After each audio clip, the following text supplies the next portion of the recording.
Olá, seja bem-vindo. Veja nesta edição. Coca-Cola é condenada por não cumprir cota de pessoas com deficiência. Prédios públicos e monumentos históricos em todo o Brasil homenagearam o Abril Verde. Confira como foi o Congresso Nacional dos Procuradores do Trabalho em São Paulo. Parceria entre o MPT e o Ministério Público Estadual no Rio Grande do Sul beneficia jovens que passaram boa parte da vida no acolhimento institucional. 34 novos empregadores são incorporados à lista suja do trabalho escravo. Tudo isso e muito mais a partir de agora. O Trabalho Legal é o programa do Ministério Público do Trabalho em parceria com a Associação Nacional dos Procuradores do Trabalho. A atuação do MPT garante oportunidades de trabalho para pessoas com deficiência. Quando as empresas não respeitam a cota legal para esses profissionais, são punidas. Foi o que aconteceu com a Coca-Cola, condenada por não reservar a quantidade de vagas necessárias para essas pessoas. O tema também foi abordado em um seminário do MPT. O seminário reuniu representantes da iniciativa privada, funcionários com deficiência e sociedade civil organizada para discutir a atuação do MPT na inclusão de pessoas com deficiência no mercado de trabalho. Cumprimento da Lei 8.213 de 1991, conhecida como Lei de Cotas. A discussão aqui é o trabalho e o preenchimento da reserva de postos de trabalho para pessoas com deficiência, que decorre lá da Lei 8.213 de 1991. Então, discutir como fazer isso no Distrito Federal. Para obrigar a empresa a cumprir a cota legal, o MPT pode, inclusive, entrar com ação. Foi o que aconteceu com a Recofarma Indústria do Amazonas, que integra o grupo econômico da Coca-Cola. Ela acaba de ter a condenação confirmada pelo Tribunal Superior do Trabalho e terá que contratar, dentro de 6 meses, pessoas com deficiência para ocupar pelo menos 4% dos postos de trabalho, sob pena de multa de R$ 1.000 por cada vaga não preenchida. A Coca-Cola também terá que pagar indenização de R$ 250 mil por dano moral coletivo. Empresas com 100 ou mais funcionários estão obrigadas a preencher de 2% a 5% de seus cargos com funcionários reabilitados ou pessoas com deficiência. Mas, além de garantir a reserva de postos de trabalhos para pessoas com deficiência, o MPT ressalta a importância da acessibilidade, elemento fundamental para que trabalhadores com deficiência vivam plenamente os seus direitos no ambiente de trabalho. Vinícius é cadeirante e ocupa uma vaga como agente central de operações no Centro de Integração Empresa-Escola, o CIEE. Apesar da oportunidade, quando foi convocado, ele não estava otimista quanto ao que iria encontrar. Preparado para o pior, até pelo fato de não saber como ia ser a acessibilidade, como que ia ser a receptividade dos outros colaboradores lá de dentro. Mas, felizmente, o que encontrou foi uma estrutura física adequada e um ambiente confortável para desempenhar suas funções. Ele também participou da audiência promovida pelo MPT. Ele fala do desafio da acessibilidade, que para ele é o que realmente mobiliza. Eu sou cadeirante, mas se não está preparado para uma pessoa, para um cadeirante, não sei, parece que eu estou em cima de uma cama ali dentro, sem poder mexer um dedo. Porque às vezes, poxa, eu tenho que ir ali pegar um documento e tem um degrau, o que eu faço? Eu paro na porta do degrau, olho para alguém com cara de cachorro perdido, aí quando a pessoa olha, eu falo, pega ali para mim, por favor. A questão da acessibilidade é de extrema importância para um deficiente. Para o agente de operações, o trabalho reforçou o seu autodesenvolvimento. Ele acaba de terminar a graduação em Direito. Segundo ele, a ascensão de uma pessoa com deficiência depende do primeiro passo do empregador. Inclusão no mercado de trabalho, de igual para igual. Ela precisa de uma chance para mostrar. Depois que ela estiver lá dentro, eu tenho certeza que ela vai desempenhar o seu melhor papel. Como todos, eu acho que essa que é o principal, dar igualdade de oportunidades para todos. Esse especialista em relações sindicais do trabalho confirma. Em sua empresa, a participação de pessoas com deficiência é atuante desde áreas operacionais até áreas corporativas. Para ele, esses profissionais têm diferencial competitivo e não podem ser rejeitados pelo empresário. E muitas pessoas com deficiência, às vezes, são muito mais capazes de gerir e de fazer coisas do que pessoas que não têm deficiência, exatamente pela superação. Eu acho que a vontade de superação deles, às vezes, é muito maior do que uma pessoa que não tem. Né? Então, eles não têm acomodação, eles realmente vão atrás do que se propõe a fazer. Então, o que eu digo posso dizer para os empresários é de que invistam, né? Capacitem, e aí a gente vai ter, com certeza, uma inclusão e um mundo muito melhor nesse entorno. Cleiton tem deficiência visual e trabalha em uma loja de construção como auxiliar administrativo. Ele conta os planos para o futuro. Eu espero lá terminar o meu contrato, né, para ter uma boa experiência e fazer o possível para eles me contratar efetivamente no final do contrato. Porque eu sempre espero desenvolver mais funções. Mas essa expectativa de crescimento ainda é uma das principais dificuldades apontadas por esse coordenador de políticas para pessoas com deficiência. Ele está à frente de uma instituição que tem o objetivo de promover a inclusão e fala que as possibilidades ainda são muito restritas. O deficiente também acaba não galgando alguns cargos nas empresas. Ele entra em um cargo e não tem oportunidade de crescer dentro da empresa. Eline tem déficit de atenção e descalculia, que são deficiências de concentração. Hoje ela trabalha como menor aprendiz em uma rede de restaurantes de fast food. O trabalho me trouxe mais tranquilidade, estabilidade e confiança de conseguir meu futuro. Para ela, além da falta de oportunidades, que ainda é muito grande para o deficiente, o trabalhador que consegue uma vaga ainda esbarra no maior dos obstáculos, a discriminação. A maior dificuldade que o deficiente pode encontrar são pessoas que ainda têm preconceito na base da própria empresa com as pessoas. O preconceito se revela na base das palavras, do jeito da pessoa. Isso é ser preconceituoso, racista também, pela cor, pelo cabelo, por tudo. A jovem conta como espera ser tratada. Eu gosto que as pessoas me passem uma ordem bem calma, bem tranquila, para mim não me alterar, porque isso pode afetar a empresa, os funcionários e a mim mesma. Porque eu que vou ser a prejudicada, junto com a empresa e junto com os colegas.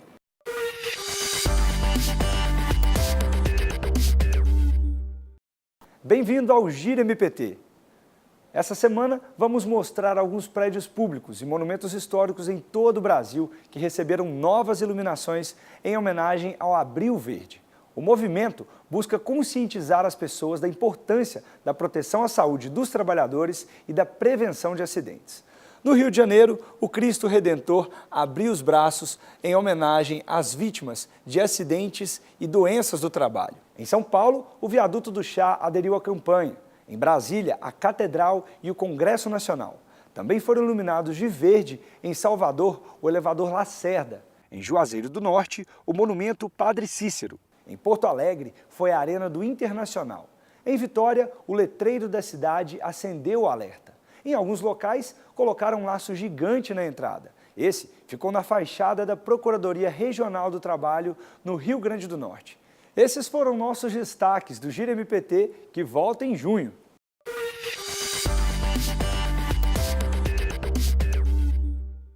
Logo depois do intervalo, confira como foi o Congresso Nacional dos Procuradores do Trabalho em São Paulo.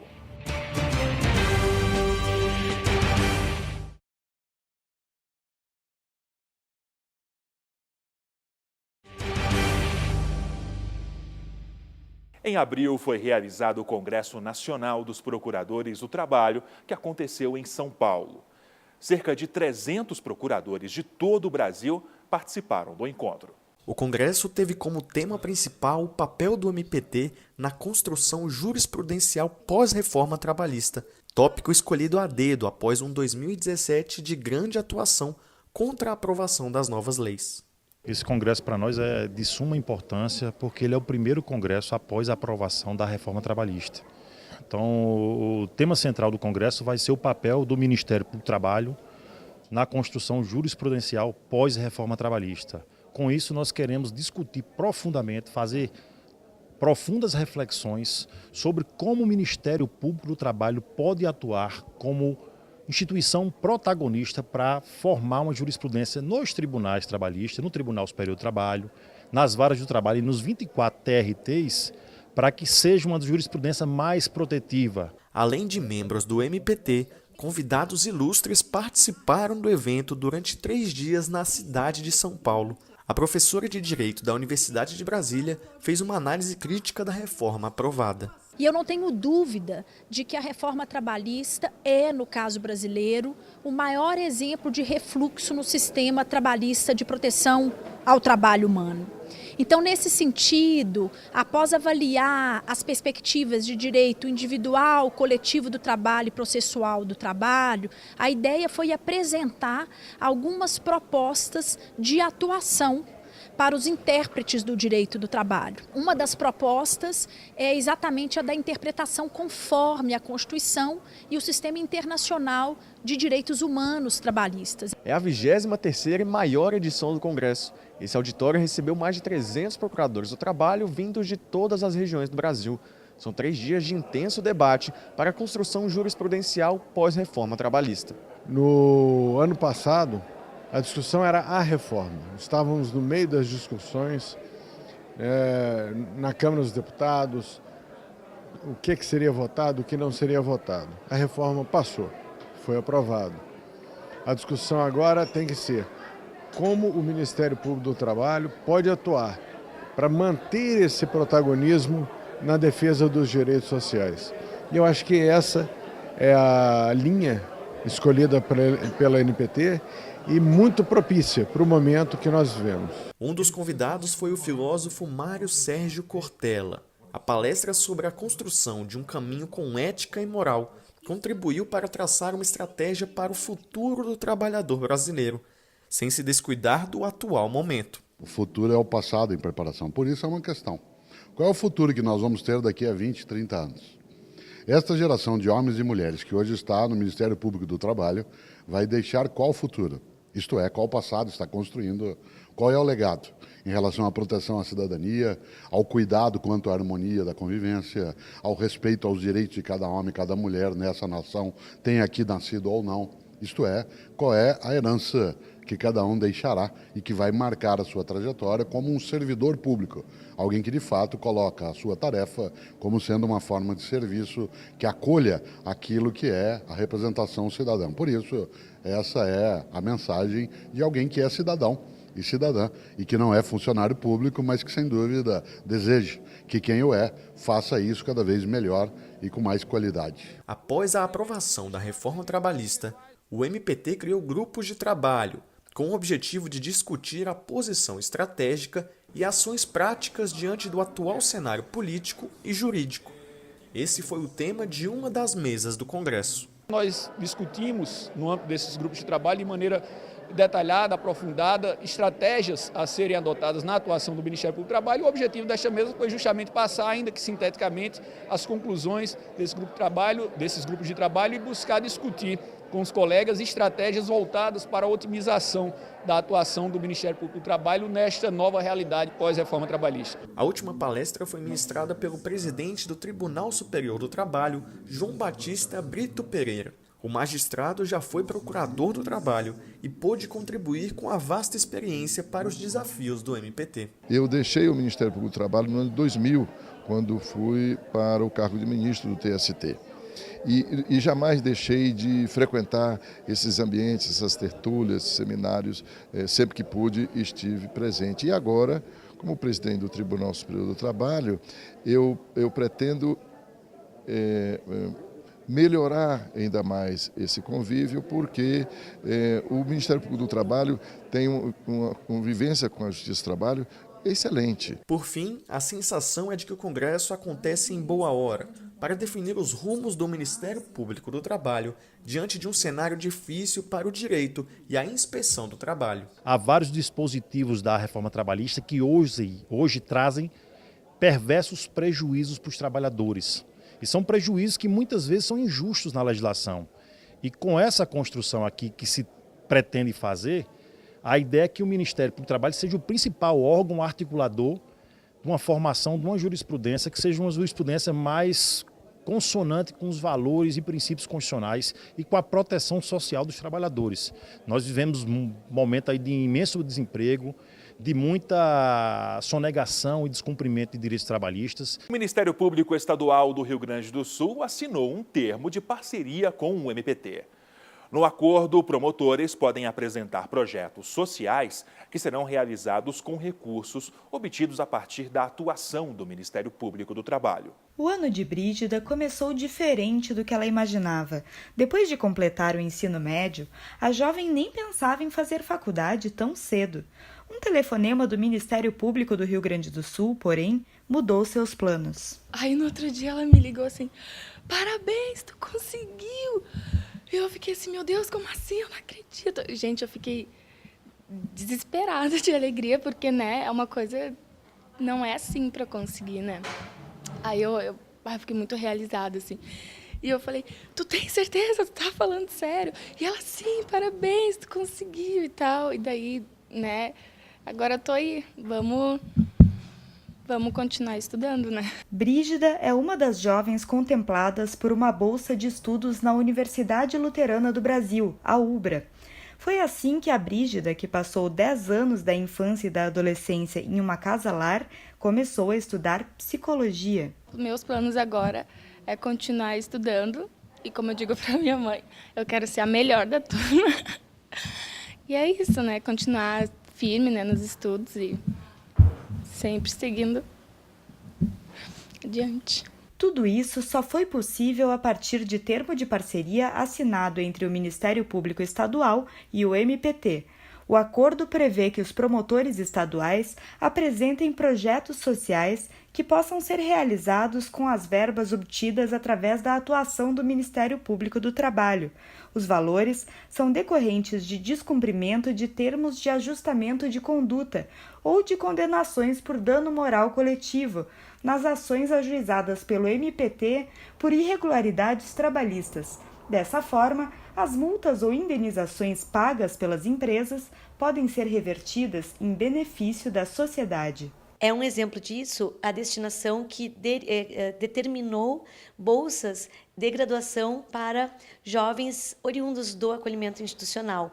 É uma oportunidade que, inclusive, vai totalmente de acordo com as nossas ações de combate ao trabalho infantil, porque permite que surja uma oportunidade de fato efetiva, verdadeira e com possibilidade de resultados para jovens que precisam dessas oportunidades para alcançar um futuro melhor. Foi a realização de um sonho, assim, para mim. Foi algo muito gratificante ter recebido a notícia e eu me sinto realizada. Uma oportunidade de crescimento, vamos dizer assim, quando eu soube da notícia de fazer a faculdade em si, fiquei meio chocado de início, mas ficou muito bom e que nem eu vou usar a mesma frase da Daniele, que é gratificante.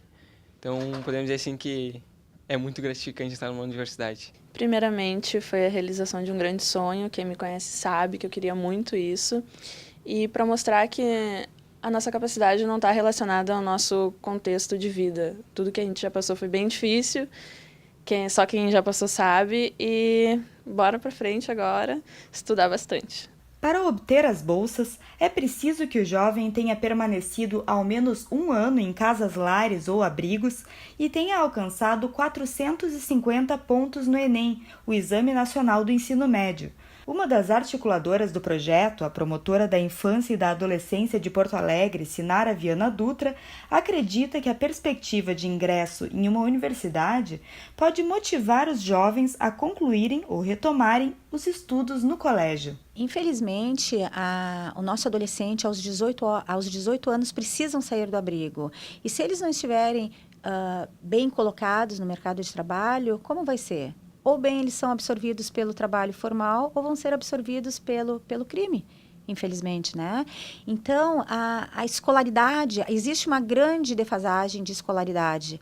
Quando eles saem, ainda de regra não terminaram o ensino médio. Da importância dessas bolsas, porque no momento em que você diz para o jovem, olha, mesmo saindo do acolhimento, você continua estudando, porque existe a possibilidade real de curso de graduação. Atualmente, o adolescente que completa 18 anos precisa sair do acolhimento institucional e muitas vezes se encontra desamparado. A bolsa de estudo serve para mudar essa realidade. Com ela, esse adolescente tem uma chance de escolher o seu próprio futuro. É o caso de Brígida. No primeiro semestre da faculdade de psicologia, a jovem ainda não sabe em qual ramo da profissão quer trabalhar. De uma coisa, porém, ela tem certeza. Quando eu escolhi, a primeira coisa que veio na minha cabeça assim foi: eu vou ajudar muitas pessoas, né? É isso. E assim, o MPT e o MP Estadual do Rio Grande do Sul dão um exemplo de como a articulação entre as instituições públicas é capaz de semear o bem-estar social, que pode se multiplicar por todo o país.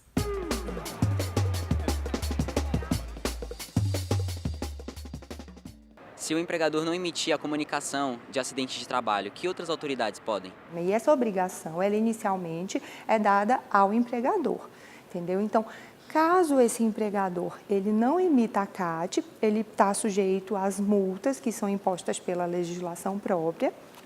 E também existe a possibilidade de outras pessoas emitirem essa comunicação de acidente de trabalho, no caso dos empregadores não emitirem.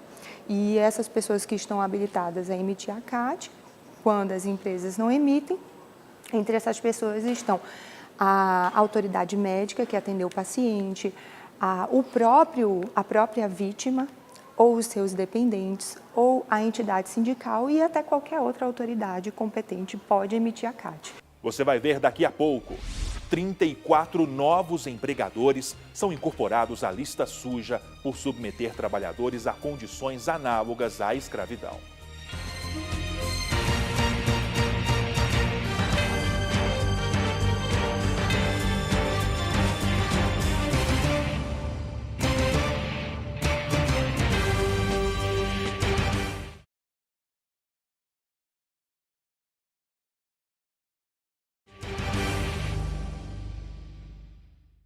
A nova lista suja traz 34 novos empregadores responsáveis por explorar o trabalho escravo. Quer saber em qual estado brasileiro essa prática é mais comum? Confira agora na reportagem. 166 empregadores fazem parte da lista suja, também conhecida como cadastro de empregadores que utilizam trabalho escravo e assim feriram a dignidade humana de pelo menos 269 trabalhadores.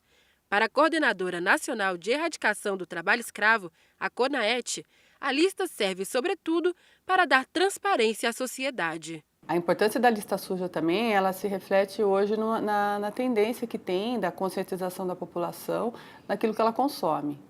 A população mais e mais ela quer saber se aquilo que ela consome provém de uma cadeia produtiva limpa, sem qualquer tipo de exploração ou de degradação ambiental. A nova lista suja traz um dado preocupante, mas que não surpreende. O agronegócio é responsável por 43% dos empregadores registrados nesse cadastro. Dentre os 34 novos nomes, 16 são donos de fazendas ou madeireiras. Quando você analisa a lista suja, você se depara com empregadores de diversos segmentos. Basicamente, ainda na atualidade, se vê muita incidência no campo. Muitos empregadores do ramo do agronegócio. De acordo com a procuradora, o aumento da fiscalização nesse setor e a mecanização do campo são fatores que podem mudar esse cenário. Então, o que se percebe é uma migração cada vez maior dessa mão de obra para a cidade, aliado à problemática dos fluxos migratórios que nós temos no país. Então, a tendência nas próximas décadas, nós acreditamos, que haja um aumento de incidência de trabalho escravo na cidade. Como punição, os integrantes da lista suja ficam proibidos de fazer contratos com o governo federal e de efetuar empréstimos com bancos públicos. Quando o MPT identifica situações de trabalho escravo, outras medidas também são adotadas. Uma delas é o comprometimento do empregador de não realizar mais esse ato por meio de um termo de ajustamento de conduta. Mas quando isso não é respeitado, o Ministério Público do Trabalho ajuiza uma ação civil pública. Nessa ação se pede ao judiciário que a empresa seja condenada a cessar essa prática de trabalho escravo, a melhorar as condições do meio ambiente de trabalho e também a pagar indenização a título de dano moral coletivo. E a nossa função justamente é essa, buscar reparar esse dano Com as indenizações, nós procuramos reverter para a população local através de qualificação profissional ou de associações que visam a melhoria dessa condição social. Entre 2003 e 2017, mais de 43 mil pessoas foram resgatadas no Brasil. O Pará foi o estado em que houve o maior número de resgate de pessoas em situação análoga à escravidão, com a soltura de 9.918 trabalhadores. O ranking é seguido por Mato Grosso, com 4.356 resgates, Goiás com 3.736 e Minas Gerais com 3.358 salvamentos. A procuradora lamenta a existência de um padrão entre os resgatados. O resgatado, infelizmente, ele possui sempre um mesmo perfil, que é homem jovem, afrodescendente, com baixa qualificação e advindo dos estados mais desprovidos do Brasil. A coordenadora lembra que o Brasil tem compromisso de Estado de erradicar o trabalho escravo e aponta que a população tem ajudado a combater esse problema.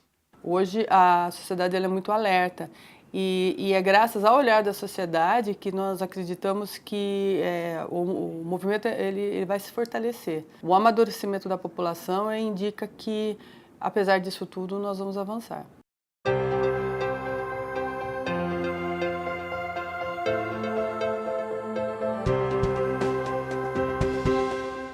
Hoje a nossa dica vem em formato de quadrinhos e está na 36ª edição.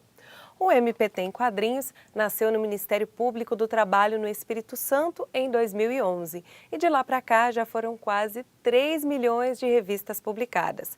A última edição teve como tema a campanha Abril Verde. Ao todo foram 57 mil publicações. Este mês, o MPT em Quadrinhos fala de sindicatos. O MPT em Quadrinhos surgiu embrionariamente numa proposta da coordenação de estágio que queria levar a informação ao público universitário. Mas aquele único número fez tanto sucesso que nós resolvemos ampliar, fazer mais 5 números sobre temas ligados sempre ao mundo do trabalho. Os 5 também foram bem sucedidos e nós passamos para 10. E aí não teve mais fim. Mas o procurador que coordena o projeto explica: o MPT não possui recursos próprios para produzir a publicação, que é feita a partir de reversão de multas trabalhistas. Geralmente nós temos lá uma empresa que descumpriu alguma norma protetiva do trabalho e, por meio de um termo de ajuste de conduta ou às vezes numa condenação judicial, a própria empresa nos propõe fazer um acordo e aí aquele valor que seria revertido a algum fundo, ele já é aplicado na recuperação do bem lesado, mediante a transmissão da informação. A cada edição, o MPT em Quadrinhos traz algum tema relativo a direitos dos trabalhadores. Em linguagem simples, o objetivo da revista é conscientizar a sociedade sobre direitos trabalhistas. Agora em maio nós temos a campanha voltada à liberdade sindical, então vai sair um número específico sobre esse tema, sobre os sindicatos, principalmente com os impactos da reforma da legislação trabalhista e o seu impacto na vida sindical. Os interessados podem procurar as assessorias de comunicação de cada unidade do Ministério Público do Trabalho espalhada pelo país, podem acessar os sites ou podem fazer contato diretamente com a equipe pelo endereço que está no site. A distribuição é sempre gratuita, né? Não há cobrança e qualquer pessoa pode imprimir. Nós só pedimos que nos comunique a quantidade para nós contabilizarmos. Todas as edições do MPT em Quadrinhos estão disponíveis em www.mptemquadrinhos.com.br ou www.quadrinhos.mpt.mp.br. Elas também podem ser encontradas na rede de bibliotecas do Ministério Público do Trabalho. Esta edição vai ficando por aqui, mas lembro que a sua contribuição é sempre muito importante para a gente. Por isso, sugestões de reportagens podem ser enviadas para trabalholegal.pautas@gmail.com. Outras informações sobre o Ministério Público do Trabalho você encontra em www.npt.mp.br e também em nossas redes sociais. Obrigado pela companhia e até semana que vem.